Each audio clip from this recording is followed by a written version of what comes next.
আজকের রেসিপি হচ্ছে আমার করলা ভাজি ডাল রান্না করব আমি। এখানে বেশ কিছু কাঁচামরিচ ফালি করে নিয়েছি আর করলা আলু সুন্দর করে ধুয়ে কেটে নিয়েছি। আর এই চুলায় ডাল বসিয়ে দিলাম, ডালটা বলক এসে গেছে। এখন ডালটা সিদ্ধ করে তারপরে এখানে টমেটো কাঁচামরিচ সব কিছু দিয়ে দিয়েছি আমি।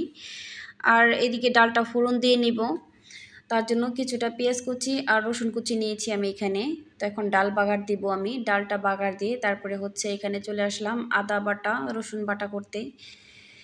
আদা বেটে নিচ্ছি, পেঁয়াজ কুচি করে নিয়েছি, পোলাও আর মাংস রান্না করব, গরু মাংস। তার জন্য এখানে আদা কুচি করে নিয়েছি আর কিছুটা আদা বেটে বেশি করে রেখে দেবো আমি, যেহেতু ব্লেন্ডার নষ্ট হয়ে গিয়েছে তার জন্য পাটাতে বারবার বাটতে কষ্ট হয়, তার জন্য বেশি করে বেটে রেখে দেবো। আর এখানে পোলাওর চাল নিয়েছি, অল্প কিছু চাল ছিল। আর এটা আদা বেটে নিলাম, রসুন বেটে নিলাম। এখন পেঁয়াজ কুচি তেজপাতা এগুলো দিয়ে সুন্দর করে পেঁয়াজগুলো ভেজে এখন দিয়ে দিলাম মশলাটা কষিয়ে তারপর দিয়ে দিলাম এখানে গরু মাংস আর কিছুটা আলু দিয়ে মাংস রান্না করব আজকে।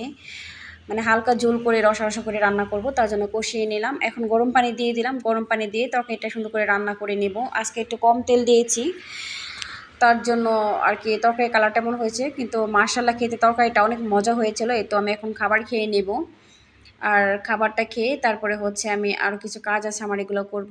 তো খাবারটা খেয়ে নেব। আর শশা কুচি করে নিয়েছি, সালাদ নিয়েছি, কাঁচামরিচ নিয়েছি। এটা হচ্ছে আমার রাতের খাবার দাবার শেষ করলাম। এটা হচ্ছে পরের দিনের ভিডিও। তো কিছু গাজর আমি সংরক্ষণ করে রেখে দেবো, এখন যেহেতু সব কিছু শেষ হয়ে যাচ্ছে, গাজরের সিজন শেষ, তারপরে টমেটো অনেক কিছু আর কি সবজি রাখতে পারিনি, আমি সংরক্ষণ করে রাখি। গাজর শসা এগুলো লাগে আর কি আমার।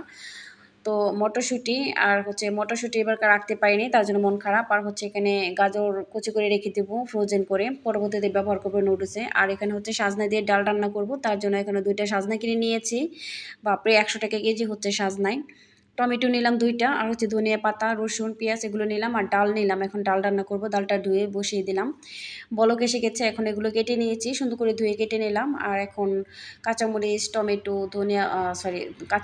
টমেটো এগুলো দিয়ে দিলাম সিদ্ধ হওয়ার জন্য, পেঁয়াজ আর সিদ্ধ হওয়ার পর তারপর দিয়ে দিলাম সাজনা। এগুলো সুন্দর করে বেচে সুন্দর করে কেটে ধুয়ে নিয়েছি আমি।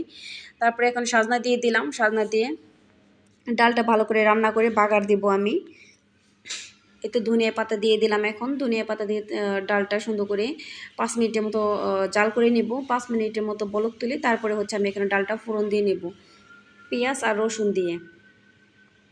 অল্প একটু আদা বাটা দিয়েছিলাম, যেহেতু সাজনায় তো একটু গন্ধ লাগবে, তার জন্য আর কি একটু আদা বাটা দিয়েছিলাম ডালে আমি অফ ক্যামেরায়। আর এখানে হচ্ছে পেঁয়াজ আর রসুন ভেজে এখন ডালটা ফোড়ন দিয়ে নিলাম। ডালটা রান্না হয়ে গিয়েছে, মাশাআল্লাহ স্মেলটা অনেক ভালো আসতেছে আর খেতে অনেক মজা হয়েছিল ডাল।